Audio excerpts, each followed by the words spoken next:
Hello, my students and readers. Today, I will teach you the figures of speech pathetic fallacy. Pathetic fallacy. What is pathetic fallacy? When nature reflects human emotions. Pathetic fallacy. इससे बच्चों एक तरह की personification भी कहेंगे. It is the kind of personification जिसे मानवीकरण अलंकार ही कहेंगे थे. लेकिन इसमें थोड़ा सा डिफरेंस होता है, वो मैं आपको अभी क्लियर करूंगा. तो पहले तो हम देखते हैं कि व्हाट इज पैथेटिक फैलेसी. एक फैलेसी क्या होता है? एक तरीके से मान लीजिए भ्रम टाइप का, भ्रांति होती है, भ्रम होता है. तो इसमें भी जो है कुछ भ्रांति जैसी होती है. तो ये पैथेटिक फैलेसी की तरह हम डेफिनेशन देखेंगे कि व्हेन नेचर, जब प्रकृति रिफ्लेक्ट्स, शो करती है, दर्शाती है क्या? ह्यूमन इमोशंस, मानवीय भावनाओं. तो दूसरे शब्दों में हम कह सकते हैं जब प्रकृति मानवीय गुणों को या मानवीय गुणों को दर्शाती है, it is called pathetic fallacy. तो इसे हम पैथेटिक फैलेसी कहते हैं या मानवीकरण अलंकार कहेंगे हिंदी में. अथवा इस तरीके से और क्या है, ऐसे भी इसको हम डिफाइन कर सकते हैं. समटाइम्स नेचर इज रिगार्डेड, जब हम नेचर को रिगार्ड करते हैं, मानते हैं, या नेचर रिगार्डेड माना जाता है as taking active interest. Nature बहुत ही एक्टिव इंटरेस्ट लेने लगता है, बहुत ही रुचि, सक्रिय रुचि लेने लगता है इन ह्यूमन अफेयर्स, मानवीय कार्य. कहने का तात्पर्य है जब प्रकृति मानवीय कार्यों में इंटरेस्ट लेती है तो हम उसे पैथेटिक फैलेसी कहते हैं. अभी हम आपको बता रहे थे कि ये मानवीकरण होता है, पर्सनिफिकेशन होता है. तो इसमें अंतर है. तो it is to therefore a kind of personification. इसे हम पर्सनिफिकेशन ही कह सकते हैं. एक प्रकार का पर्सनिफिकेशन है, मानवीकरण है. पर्सनिफिकेशन हमने आपको बताया था जब नॉन लिविंग थिंग्स को या नॉन ह्यूमन थिंग्स को जब हम शो करते हैं, जो हमारे सामने उपस्थित नहीं होती है, प्रेजेंट नहीं होती है, तो नॉन लिविंग जो चीजें होती हैं, निर्जीव चीजें होती हैं, उनको हम मानवीकृत कर देते हैं, मानव जैसा समझने लगते हैं. तो वो पर्सनिफिकेशन होता है. लेकिन पर्सनिफिकेशन में और पैथेटिक फैलेसी में अंतर क्या है कि देखिए डिफरेंस हमने लिख रखा है इसलिए बताने के लिए कि दोनों में अंतर क्या है. द डिफरेंस बिटवीन देम, मतलब देम का मतलब pathetic fallacy and personification, is that क्या है, that the element of nature's interest, कि जो प्रकृति के जो रुचि के एलिमेंट होते हैं इन मैन्स डेस्टिनी, मनुष्य की डेस्टिनी में, is not present in personification. वो चीज पर्सनिफिकेशन में नहीं पाई जाती है. तो नेचर जो एलिमेंट है नेचर के इंटरेस्ट के, रुचि के, वो मानव के कार्यों में प्रेजेंट होते हैं, जबकि पर्सनिफिकेशन में ये प्रकट या दिखाई नहीं देते हैं, कोई भी रिफ्लेक्ट नहीं करते हैं. तो ये डिफरेंस हुआ क्योंकि इसमें नॉन लिविंग थिंग्स का दिखाया जाता है और मनुष्य में इंटरेस्ट लेता है ये नेचर, तो उसको हम पैथेटिक फैलेसी कहते हैं. दोनों के एग्जाम्पल में जरा हम डिफरेंस देंगे. द विंड विस्पर्ड, तो ध्यान से देखेंगे, द विंड यहाँ पर नॉन लिविंग है, तो हमने क्या कर दिया है, इसको ये पर्सनिफिकेशन हो गया हमारा.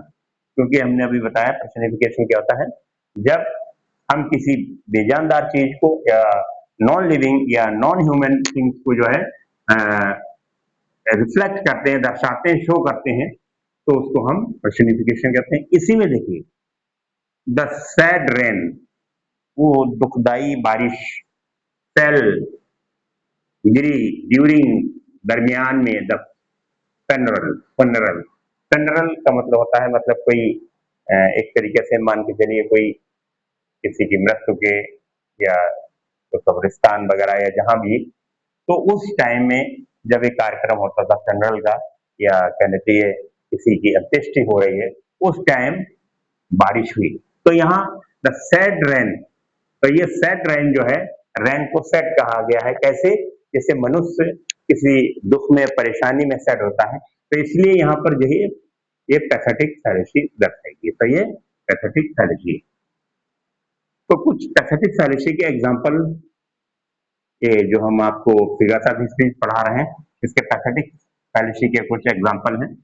The dark sky.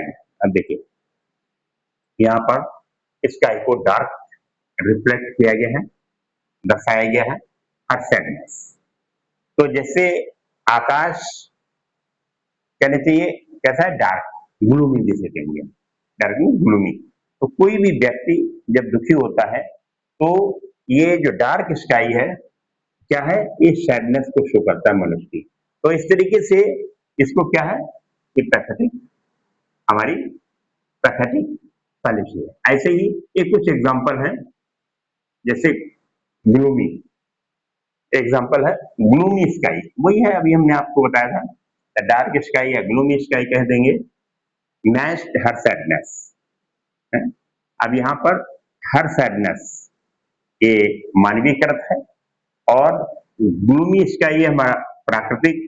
तो ये ग्लूमी स्काई वैसे ही शो हो रहा है जैसे मनुष्य जो होता है या कोई भी है, चाहे स्त्रीलिंग हो पुल्लिंग कोई भी हो, उसमें जो है ये उदासीनता जैसे दर्शाई जाती है। तो ये जो ग्लूमी स्काई है वो उसी तरीके से उदास है जैसे कि उसकी उदासीनता। तो उसकी उदासीनता को किसके, प्रकृति के द्वारा, ग्लूमी स्काई के द्वारा दर्शाया गया है, रिफ्लेक्ट करता है। जैसे एंग्री स्टॉर्म, तो यहाँ पर स्टॉर्म को एंग्री दिखाया गया है। जिस तरीके से कोई व्यक्ति एंग्री होता है, उसका गुण है, प्रकृति से जोड़ा गया है, डिस्ट्रॉयड द विलेज। तो उस एंग्री स्टॉर्म ने डिस्ट्रॉयड, बर्बाद कर दिया द विलेज, गांव को। तो इस तरीके से कुछ एग्जांपल है। अगला है द चीयरफुल सन, जो सूर्य है चीयरफुल, उस तरीके से दर्शाया गया जैसे को खुश, यहाँ पर हैप्पीनेस को शो किया गया है, वेलकम डस। ऐसे ही the lonely wind whispered at night. अब देखिए लोनली शब्द क्या है, लोनली इकलौती, मतलब कहना चाहिए एकांत में सो शांत तरीके से बहने वाली हवा, व्हिस्पर्ड, कुछ व्हिस्पर कर रही एट नाइट, रात को। तो यहाँ पर क्या है, एक उदासीनता शो की गई है, सैडनेस। द एंग्री स्टॉर्म, वही अभी हमने बताया यहाँ पर ये द ग्लू, ये है एंग्री स्टॉर्म, वही है आ गया, क्रैश्ड अगेंस्ट द हाउस, मतलब जो बहुत ही नाराज, एक तरह में स्टॉर्म को नाराज दिखाया गया, वो इस तरीके से तोड़फोड़ कर रही हैं हाउस को, जैसे कि कोई व्यक्ति होता है और नाराज होता है और वो इस तरीके से वो कुछ भी नष्ट भ्रष्ट कर देता है। तो इसको यहाँ पर स्टॉर्म को एक मनुष्य के गुणों की तरह से एंग्री दिखाया गया। द फ्यूरियस सी, सालूट निकल जा गया, द टाइनी बोट। अब देखिए सी को क्या दर्शाया गया, फ्यूरियस, जैसे मनुष्य फ्यूरियस हो जाता है, नाराज हो जाता है, बहुत क्रोधी हो जाता है, क्रोधित हो जाता है, तो हर चीज को जो है नष्ट कर देता है, निगल जाता है। तो वैसे ही वो फ्यूरियस सी जो था, शालूट निकल गया था, टाइनी बोट, मतलब वो छोटी सी बोट को। तो इस तरीके से हम बता सकते हैं आप लोगों को कि ये कुछ एग्जाम्पल्स हैं, और आप लोग जो है थोड़ा सा टफ है, लेकिन टफ नहीं है, लेकिन इसके कुछ चीजें दर्शाई गई, जैसे कि हमने आपको बताया है कि इसमें वेदर, मौसम, नेचर, प्रकृति, स्काई, आकाश, एयर, हवा, और रेन क्या है, बारिश। ये जो है प्रकृति है, और ये मनुष्य की चीजें, जैसे सैडनेस, हैप्पीनेस, एंग्री और लोनली, एक्सेट्रा। तो ये चीजें जो है प्रकृति ने इन चीजों को, मतलब मनुष्य के गुणों को, चाहे वो दुख के हों, चाहे वो खुशी के हों, जिस किसी के हैं, उनको जो है उसमें इंटरेस्ट लिया है। इसलिए तो जब प्रकृति, ऐसे भी हम कह सकते हैं, हिंदी में क्या कह सकते हैं कि जब प्रकृति जब प्रकृति में मानव की भावनाएं दिखाई जाएं तो उसे प्राकृतिक थैलेसी कहेंगे।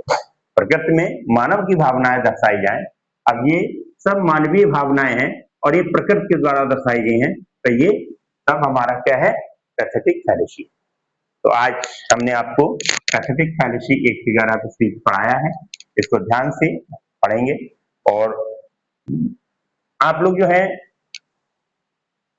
जो भी पढ़ें उसे पूरा पढ़ें, स्किप ना करें और अपने जो सुझाव हैं, अच्छा लगा है तब भी कमेंट करें, बुरा लगा फिर भी कमेंट करें और सब्सक्राइब करें और जो भी आपकी अ, इच्छा है, जो भी आप चाहते हैं कि ऐसे पढ़ाया जाए या ये चीज़ पढ़ाई जाए, तो कमेंट में ज़रूर लिखा करें और इस तरीके से आप लोग जो हैं, आपकी कमेंट हमारे लिए एक तरीके से बहुत एक तरी मान के चलिए नए विचार देगी। हम आपकी भावनाओं की कद्र करते हैं कि आप लोग जो है हमें कमेंट करते रहें ताकि हम आपके अनुसार चलते रहें और इसमें जो भी चीज़ आपको लगती है कि बहुत इम्पोर्टेंट है और ये सब चीज़ें आपके लिए क्या है, ये सब परीक्षा उपयोगी है।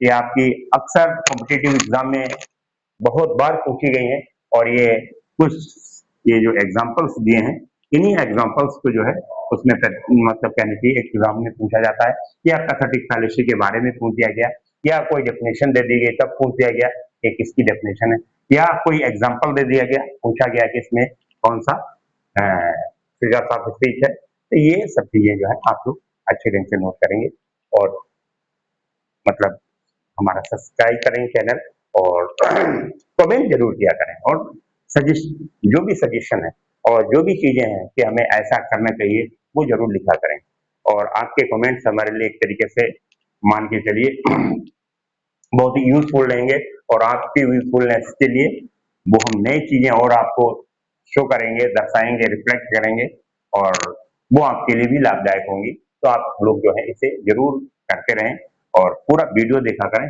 स्किप ना किया करें। Thank you.